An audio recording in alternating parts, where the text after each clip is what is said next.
The first letter of Paul to the Corinthians, chapter 10. Avoid Israel's mistakes. For I do not want you to be unaware, brothers and sisters, that our fathers were all under the cloud, and they all passed through the sea, and they all were baptized into Moses in the cloud and in the sea.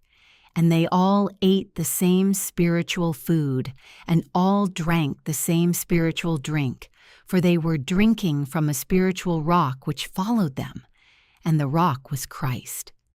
Nevertheless, with most of them, God was not pleased, for their dead bodies were spread out in the wilderness.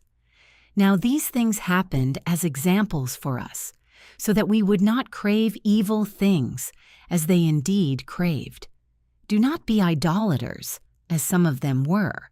As it is written, the people sat down to eat and to drink, and rose up to play. Nor are we to commit sexual immorality, as some of them did, and 23,000 fell in one day. Nor are we to put the Lord to the test, as some of them did, and were killed by the snakes.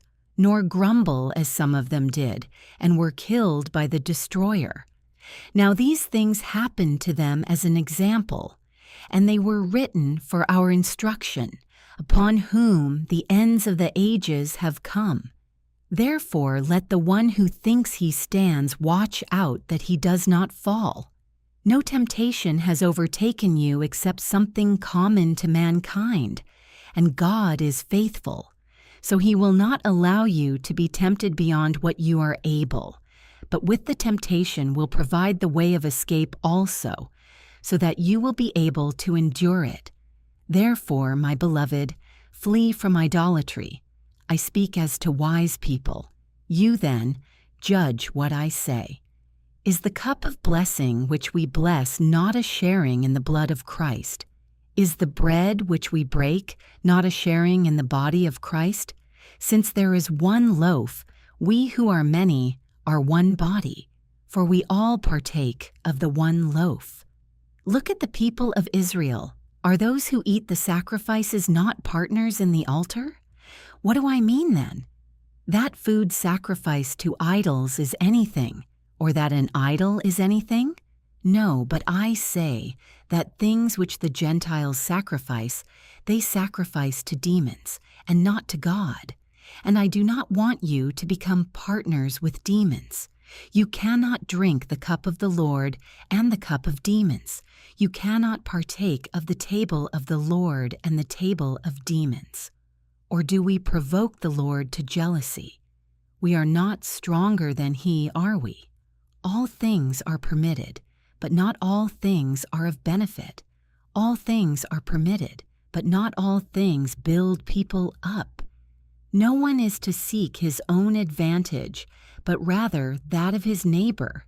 Eat anything that is sold in the meat market without asking questions, for the sake of conscience.